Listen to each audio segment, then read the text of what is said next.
Hi, I'm Arthur from Bradley DCC Custom Models, and we're taking a look today at another Rio Grande locomotive. This is the brand new SD40T-2 from ScaleTrains Rivet Counter series, and we're just going to be taking a look at some of the details.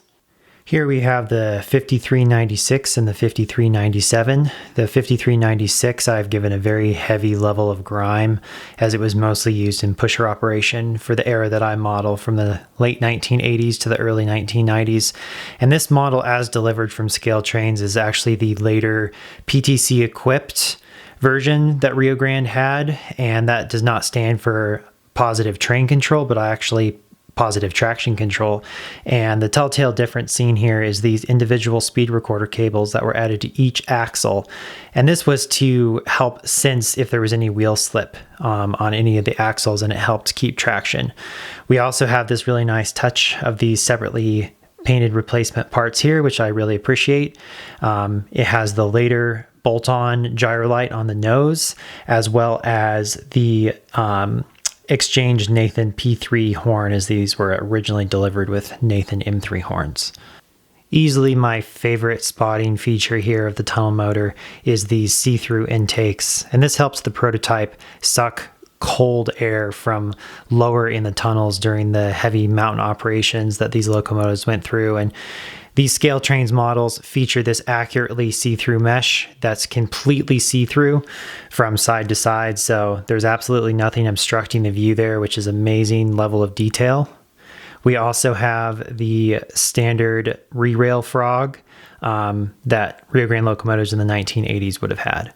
Moving up to the front of the locomotive here, we see some more of the fine details added by ScaleTrains, and the weathering I've applied here is heavy soot on the top and the sides. On the bottom underside here, there's a buildup of sand and dirt just from road grime.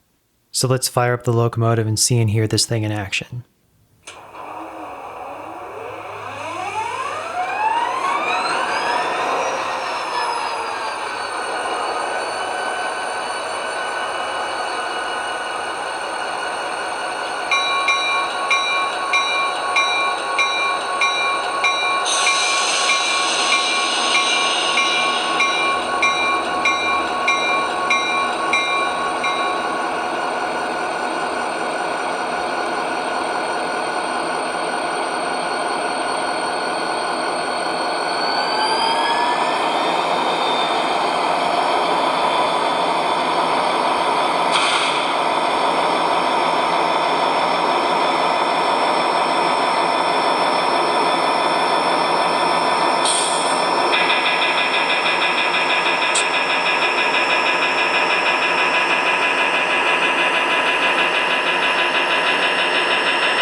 Thank you for watching. I hope you're just as excited as I am to add these locomotives to your roster, and we'll catch you next time.